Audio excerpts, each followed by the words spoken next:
kelas. Sekarang ni kita dalam buku teks, dalam nota saya dalam muka surat 14. Okay. Kalau buku teks, you boleh tengok muka surat 1023. Alright, topik kita sekarang adalah triple integration in spherical coordinates. Spherical coordinate ni you kena tahu range untuk rho, theta dan phi. Order dia tak kisah. Dia nak buat phi dulu ke, rho dulu ke, theta dulu ke, it doesn't matter. Alright. Now, so untuk kita bandingkan dia dengan Cartesian,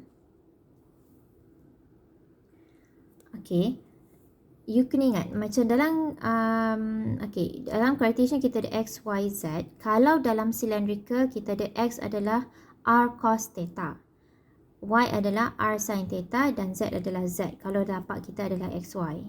Alright, so samalah juga kalau dalam spherical ni, kalau tapak kita adalah x, y, x tu akan jadi, instead of, kalau dalam cylindrical r cos theta kan, kat sini dia akan jadi rho sin phi cos theta. Y equals to, instead of r sin theta, dia akan jadi rho sin phi sin theta. Dan z ni dia bukan sama dengan z. Z adalah rho cos phi. So ini adalah like basically the formula that you need to know. Dan biasanya spherical coordinate ni kita akan bagi tapak x, y. Okay, kalau tapak y, z, x, z tu you can just go through yourself lah. But I'm going to just discuss tapak x, y sahaja. Alright, so apa yang you kena tahu next adalah, benda ni penting. You kena tahu kalau theta ni range dia adalah antara 0 hingga 2 pi, tak boleh go beyond 2 pi. Phi ni pula antara 0 hingga pi. Dan rho adalah mestilah positif sebab rho ni adalah radius of you punya sfera. Okay, biasanya student tak ada masalah untuk rho dengan theta. Pencarian rho dan theta biasa tak ada masalah. Biasanya student akan pening pencarian phi ni. Okay, so sekarang akan terangkan apa maksud theta, rho dan phi.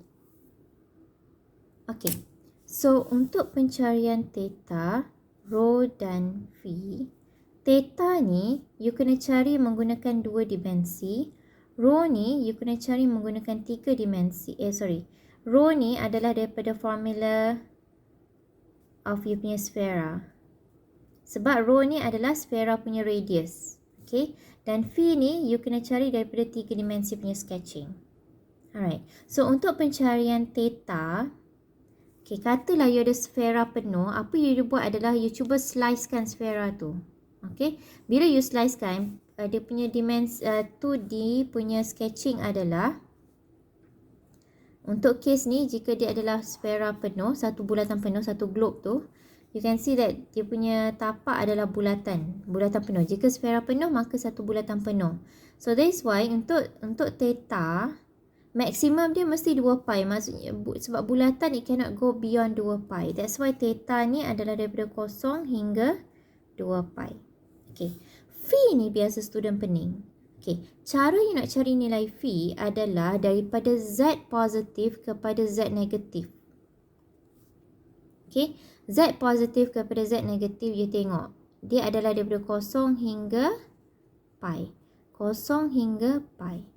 Alright, that's why untuk phi dia tak boleh go beyond pi. Alright, so jika dia adalah bulatan penuh, maksudnya sfera penuh, phi ni adalah daripada 0 hingga pi. Okay, jika you ada hemisfera, apa yang akan jadi? Hemisfera tu maksudnya sfera separuh lah kan? Hemisfera, something like this. Okay, so macam mana you nak cari nilai theta, phi dan rho? Rho ni tak ada masalah, biasa you tengok je equation of the sfera.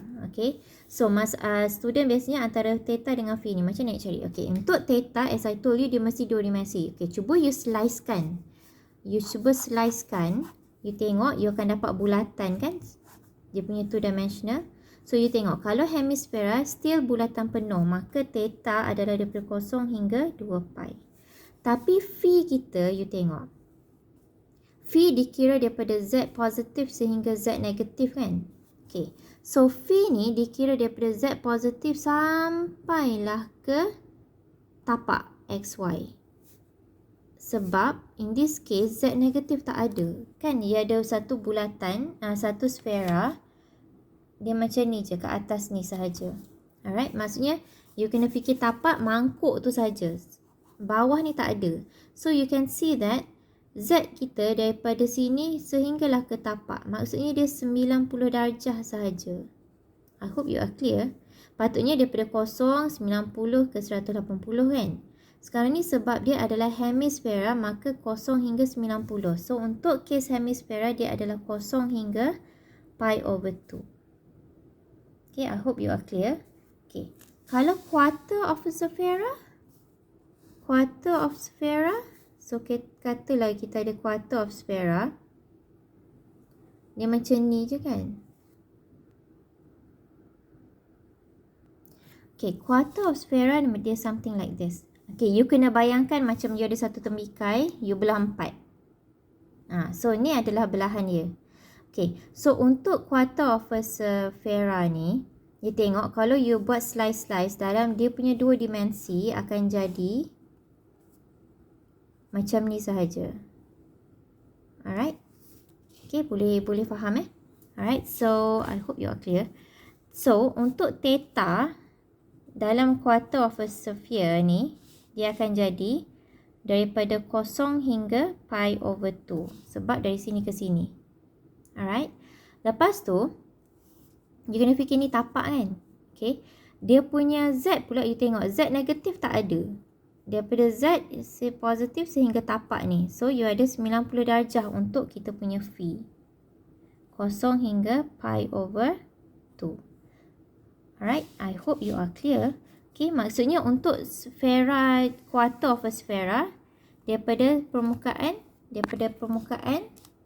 okay, maksudnya you ada pen ni ke tapak. Daripada sfera tu, daripada Z positif ke tapak. So, 90 darjah. Okay. Untuk rho pula, rho tu tak ada masalah. Rho tu daripada equation of the sphera. Okay, radius dia. So, apa yang penting sekarang ni, kalau dia adalah full circle, inilah range you punya theta dan rho. Kalau half circle, hemisfera, inilah range theta dengan not rho, theta and phi. Dan untuk quarter of a sphera, inilah range you punya theta dan phi. So, yang penting sekarang ni untuk faham cara pencarian theta dan phi punya range tu. Okay. So, sekarang ni saya akan terangkan tentang formula spherical coordinate. So, untuk ubah spherical coordinate, ini katalah dia bentuk Cartesian, nak ubah menjadi spherical. X akan jadi rho sin phi cos theta. Y akan jadi rho sin phi sin theta. Z akan jadi rho cos phi. dz dy dx. The Jacobian now is rho square sin phi. D rho d phi d theta. So, Jacobian ni diterangkan dekat sini. I rasa macam panjang sangat. So, apa yang penting adalah you tahulah ini adalah Jacobian kita. So, in that case, inilah formula you kena tahu. Cara nak ubah daripada Cartesian menjadi spherical coordinate. Okay, so itulah konsep dia. Okay, so untuk you tahu sama ada you boleh guna spherical atau tak, spherical coordinate atau tak, caranya adalah dia sama ada you ada sfera. Alright, sfera sahaja ataupun sfera bersama dengan kon. Kalau kon sahaja pun tak boleh. Dan spherical coordinate wajib kena ada sfera. Sama ada sfera sahaja ataupun sfera bergabung dengan kon. Okay. Okay, so itu adalah di mana you boleh guna spherical coordinate.